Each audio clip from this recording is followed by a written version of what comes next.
नमस्कार. मालिकेच्या आजच्या भागामध्ये आपल्याला पाहायला मिळणार आहे सगळेजण बजर वाजलेला आहे म्हणून धावत आलेले आहेत. लक्ष्मी सरस्वती दुर्गाला म्हणतात, आम्ही काहीच केलेलं नाही आहे, मग का बजर वाजलेला आहे? तर लीला धावत येते, चला चला चला बाहेर चला, सायरन वाजतोय असं तिचं म्हणणं असतं. मग आजी किशोर येतात. सगळ्यांच्याच लक्षात येतं की लीलाला तर काहीच माहिती नाही आहे. आजी म्हणतात, शांत बस जरा वेळ.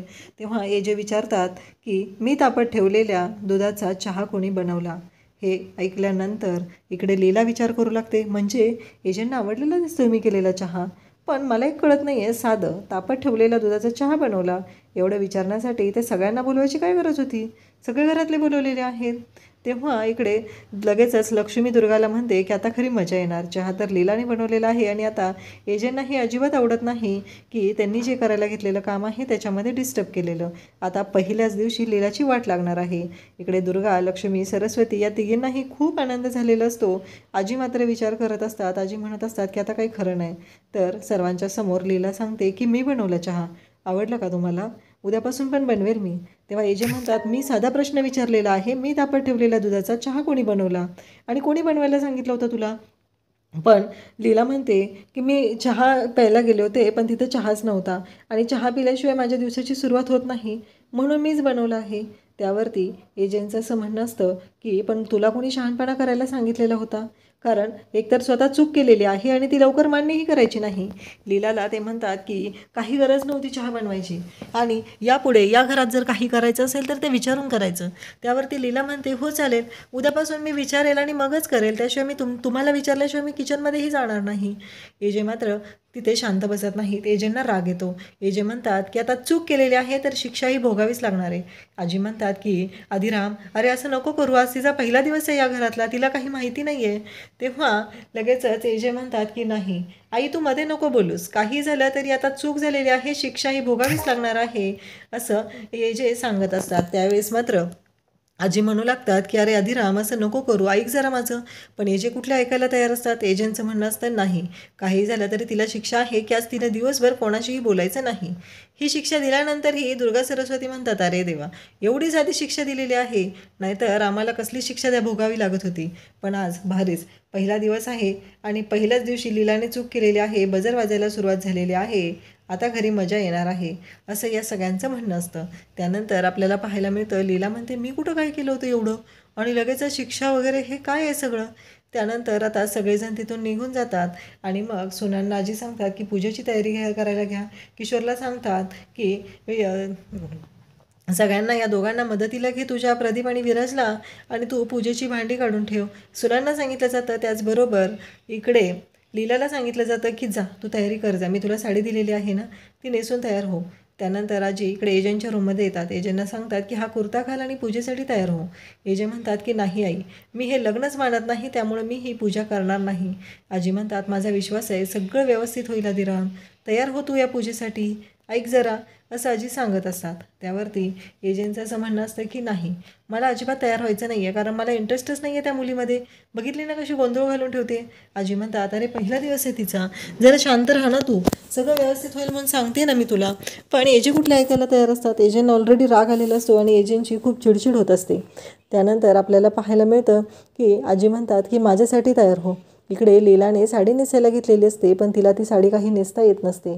तिचा सगळा गोंधळ झालेला असतो. लीला म्हणते की मी तर कशी तयार होणार आहे, मला पूजेसाठी साडी नेसायची आहे, प्लीज पार्टनर तू काहीतरी कर ना, आत्ता कर ना काहीतरी, प्लीज आजींना इकडे पाठव, असं ती बोलत असते. इकडे सगळ्याजणी या पूजेची तयारी करत असतात. सगळं व्यवस्थित आहे का ते दुर्गा पाहत असते. लक्ष्मी सरस्वतीला कामं दिलेली असतात, त्यांनी ते केलेले आहेत का हे दुर्गा लक्ष देऊन पाहत असते. लीला मात्र साडी नेसण्याचा प्रयत्न करत असते पण लीलाला काही ही साडी नेसता येत नाही. त्यानंतर आपल्याला पाहायला मिळतं, दुर्गा म्हणते की जा सरस्वती, ते लीलाचं आवरून झाले का बघून ये. तेवढ्यात एजे आजींनी दिलेला कुर्ता घालून तयार होऊन खाली येतात. आजी त्याचबरोबर घरातील सर्वजण पाहत राहतात.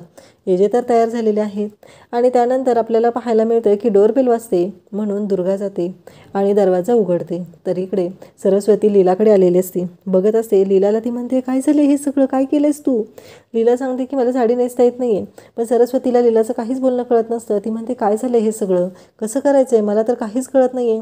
दुर्गा त्याचबरोबर लक्ष्मी बाहेर असतात आणि इकडे सरस्वती पण गोंधळ घालायला तयारच असते. आणि मग दरवाजा उघडता क्षणी इकडे दुर्गाला खूप छान असं सरप्राईज मिळालेलं असतं. ताई म्हणून तिचा भाऊ आलेला असतो आणि तो तिला उचलून घेतो, तिला गोलगोल फिरवतो आणि त्यानंतर ती म्हणते की काय रे हे, अरे कळवायचं तरी होतं, बरं मला सांग किती मिळाले. त्यावेळेस तो म्हणतो तू गेस कर ताई. त्यावेळेस ताई म्हणते की डिस्टिंक्शनमध्ये तू पास झालेला आहे. आजी कुठं आहेत असं विचारलं जातं. तेव्हा आजी तिथे येतात. त्याचबरोबर आजींना तो नमस्कार करतो. त्याचबरोबर एजे आलेले असतात, एजेंनाही नमस्कार करतो आणि तो दुर्गाला सांगतो तुला माहिती आहे का, मी ना आज माझ्या किशोर जिजूंना भेटण्यासाठी आलेलो आहे. आणि मग इकडे लीला वहिनी लवकर या, तुम्ही लवकर या असं सरस्वती ओरडायला सुरुवात करते. त्यावेळेस तो म्हणतो काय झालं. त्यावेळेस इकडे दुर्गा सांगते अरे या घरात एक नवीन नवरी आली आहे ना, तिने गोंधळ घातला, भेटेल तुला लवकरच ती, नको काळजी करूस. त्यानंतर इकडे दुर्गा खूप कौतुक करते. त्यानंतर आज पूजा आहे असं म्हटल्यानंतर तो म्हणतो की म्हणजे आज एजंटच्या हातचा प्रसाद खायला मिळणार, प्रसाद खाऊन माणूस त्याचं फक्त तोंड गोड होणार नाही तर माणूस अक्का गोड होणार आहे असं तो म्हणतो.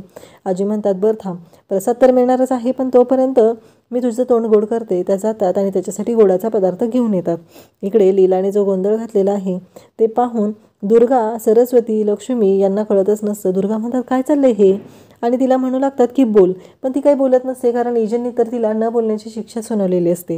हे सगळं जेव्हा घडत असतं तेव्हा सरस्वती आणि दुर्गा पाहत असतात. सरस्वतीला मात्र जाम हसू येत असतं. दुर्गा म्हणते काय आहे हे, अगं तुला कळतंय का, तुला साधी साडी नेसता येत नाही आहे तर तू आमची सासू बनून या घराचा कारभार कसा सांभाळणार आहे, हा प्रश्न पडलाय मला खरंच.